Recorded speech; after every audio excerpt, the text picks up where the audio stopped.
Brothers and sisters in Christ, I know for a fact that you are blessed because you are a child of God. Today, the book of Philemon, it's only one chapter long. It's actually like 23 verses long, but there's such an important message to this.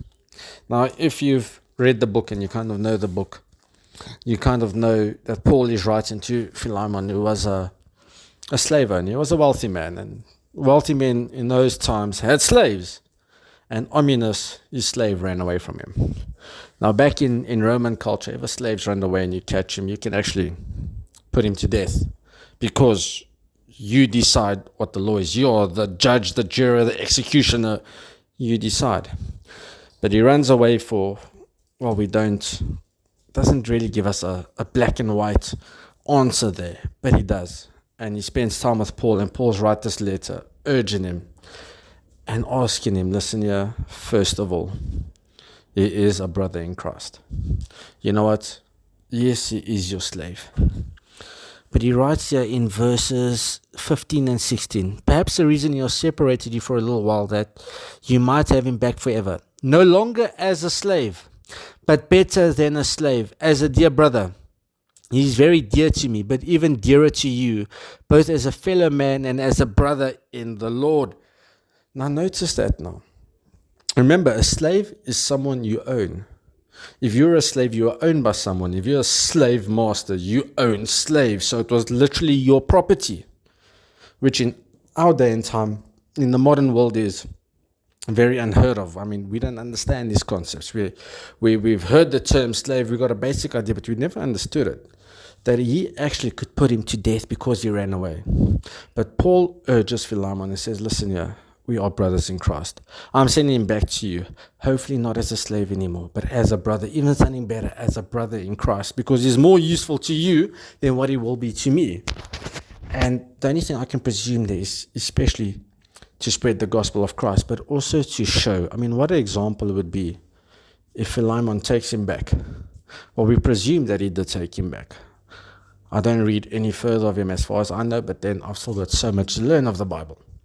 But he takes him back, and he sets this example of all of a sudden from a slave to a free man to a brother in Christ.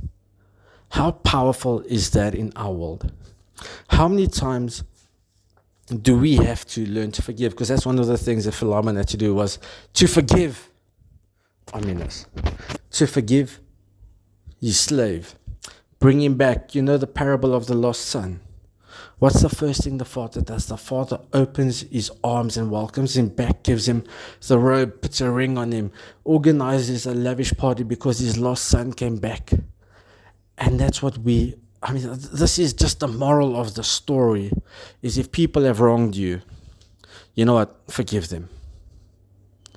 Move on with life. Set them free. Forgive them. Don't hold them to that place where we want to punish them, and in your mind you're busy doing all these karate moves and you want to punish them and you know, make them feel sorry for every single thing they've done for you, you know, so they know that they've hurt you.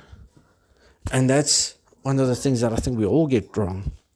But imagine if you were Ominous himself, if you were the one that did wrong. How would you like someone to treat you? Would you have liked them to treat you, you know what, forgiving you? Not necessarily fairly because you made a bad mistake, you've run away, or you committed something wrong and so terrible. But how would you like them to have treated you? And that's the same thing as the mindset that we must have when treating others. Just imagine yourself if you were in their shoes. How would you like to be treated? And that's what Paul basically writes here. We are brothers and sisters in Christ, and let's continue to have that attitude, and let's treat each other. Regardless of what wrongs has happened, let's treat each other as brothers and sisters in Christ.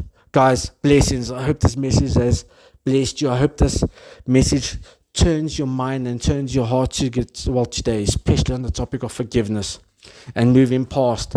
And let's build the church as we are called to, in unity. Blessings, guys.